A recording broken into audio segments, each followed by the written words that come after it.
G'day watchers, welcome to Perth Watch, your horology channel broadcasting from right here in Perth, Western Australia. Today I have a piece from this brand which I've never featured before, PEACOCK Watches, and it comes in an extremely substantial case, the most expensive Chinese watch I have ever reviewed on the channel. This is actually about 1.6 kilograms, extremely substantial, as I said, and over 3.5 pounds in the pound measurement there. And I'm not going to spin it because it is also very grippy. Now, PEACOCK watches apparently established 1957, and they used to mainly supply movements to other brands, but since some time ago, I think about 2 decades or more, they've started making their own watches. And this box is, pretty good, isn't it? Like, it's got this piano plastic here and a brushed metal insert showing one of their first models, I believe, and you can see that is a tourbillon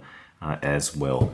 So very, very solid, and as I open it, you can see the watch in there. Now, if I take this out, you can see that in here, there's a little pouch with the warranty card and the manual. That's where it's kept. I'm not going to go through that because it's actually, fairly simple, nothing too much to shout about there. All right, so let's just push that massive thing aside and show you guys this watch in closer detail here, and what a piece it is. This is the PEACOCK Black Hole Tourbillon.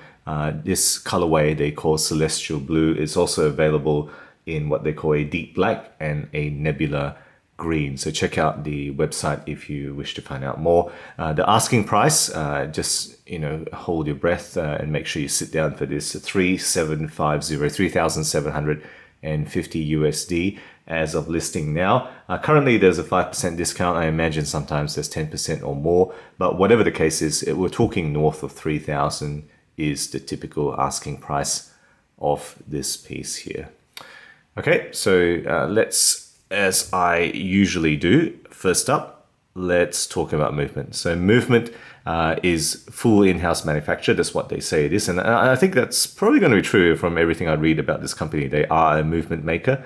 So they call it the Calibre SL-5711P, 5711P. And the stats you can see there, 21,600 beats per hour, 55 joules, one of the highest joule counts I have seen in the movement. And this is not a complicated movement apart from the tourbillon. So it's interesting that that's many joules in here. The power reserve is very high. They've put 4 mainsprings in this, at least that's what the description says, for 120 hour power reserve. The main complication, of course, is that central tourbillon that you can see there. It doesn't have a definite seconds hand apart from the the arrow on the tourbillon. It does have manual winding, and that's about it. It is not an automatic. It's a full mechanical manual winding power up on this tourbillon. They don't tell me the rated accuracy, and I haven't been able to kind of test it in proper use, but when I put the time graph on it, it varies between anywhere from -15 to about +20 seconds per day. So there's a bit of variability in the isochronism, not extremely good isochronism, but it's keeping time all right in terms of practical use here.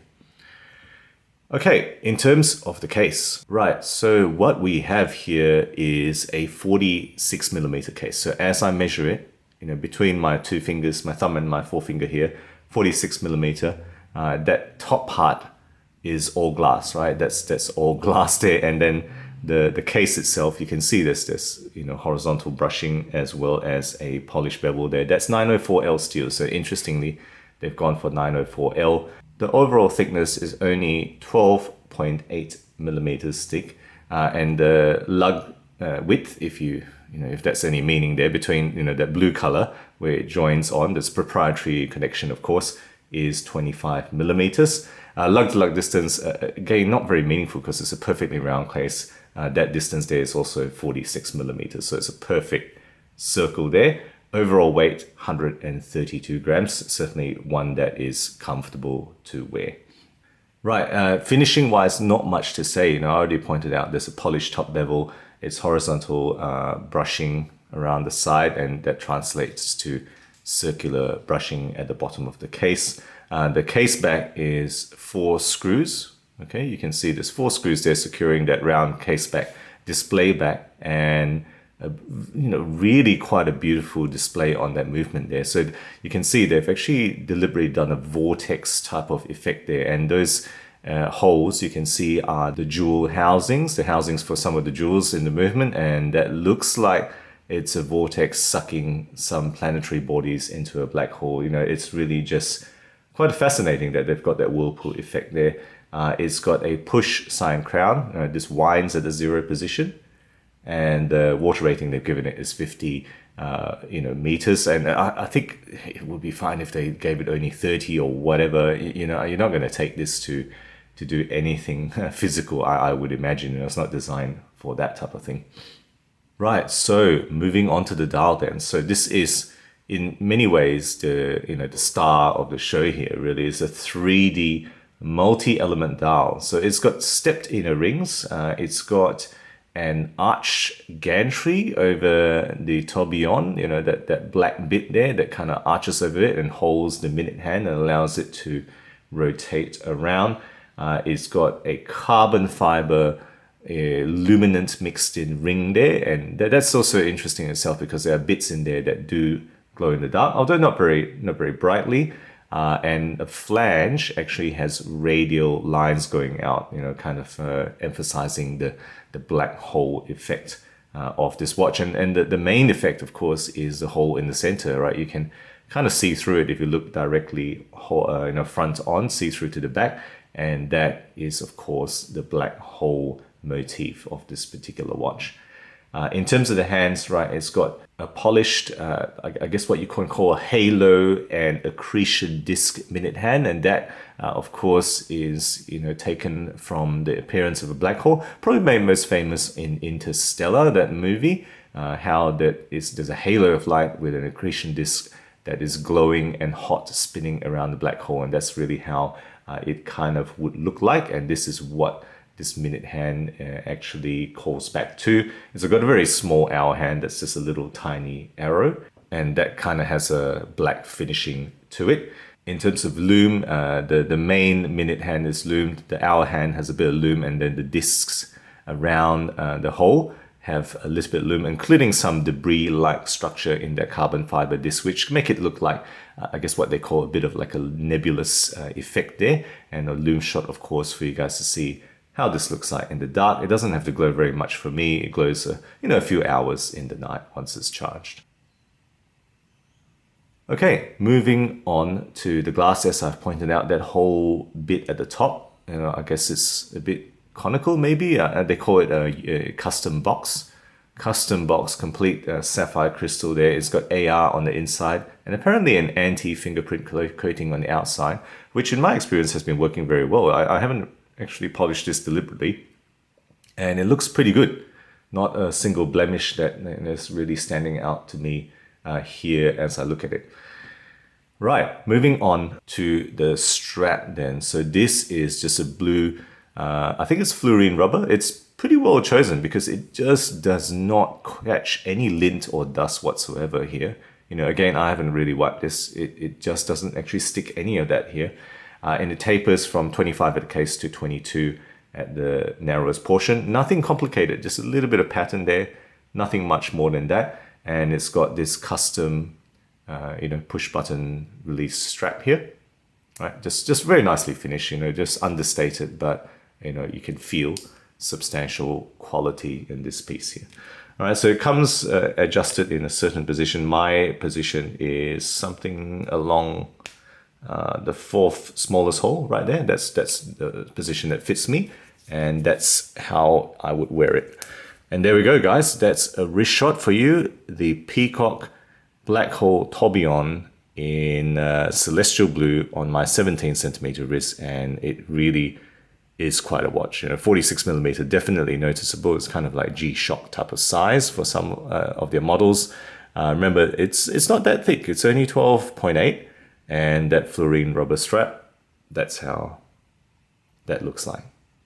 Okay, guys, that's the description of this really quite special watch. What what can I say about it? You know, it's a watch like this, right? You're getting an award-winning design, right? They've won a couple of awards. I'll put a screenshot right here. I'm not familiar with it, but apparently, you know, these are recognizable award bodies here. It's an utterly unique and fascinating design. Certainly one of the best conversation starters I have ever had on my wrist. It really has started quite a few conversations about what this watch is. It's beautifully and superlatively executed, right? You know, at this price, I think you have to expect a degree of perfection here, and it is, you know, essentially perfectly done. There's no complaints in how they have executed that to me, and really quite a superb looking custom in-house tourbillon movement, right? A great dial concept with this black hole idea, and the elements all pretty, you know, work pretty well, pretty harmoniously to give this black hole motif, both, you know, the shape of the dial, of course, the shape of the hand, even the case back, you know, plays into the whole motif in this perfectly round case here. They all kind of come together, you know, the rehort, even the crystal on the top to give you that, you know, open look at the movement at the dial here. But, you know, despite all the excellence, all the uniqueness of this, you know, do I have any complaints? I reckon the main thing is it's probably very difficult for many people to punt nearly $4,000, even if it's just over $3,000 on discount. Very difficult to punt on this unless you have some confidence in the brand. And I never heard of this brand before, but on reading on forums, they do seem to be pretty established. So there's some trust going on here, and certainly it does feel very well done, very substantial, you know. And despite the fact that it's 3K and that might put some people off, realistically what you're getting is an excellent manufacturer tourbillon movement, a unique design, totally unique, and, you know, beautiful execution. This might be the only watch in Perth right now. You know, I'm not sure how many of this might be in Australia, but certainly it would be, you know, very unique in your wrists wherever you're living, I would think. And keep in mind that the cheapest Swiss tourbillon you can get are around 30K. You know, I think the cheapest ones, Tag Heuer, I think comes to mind. And this is around a tenth of that. So that's really what you're comparing with, maybe, if you like comparing Chinese versus Swiss and the price difference there, you know, about 10 times here. Let me know what you think. Is this good enough? Or, you know, really this is going to be something very difficult, you reckon, for them to sell much off? I look forward to lots of discussion and the comments below. So guys, thank you again for joining me on the review of this PEACOCK Black Hole Tourbillon. As always, I'll catch you guys again next time.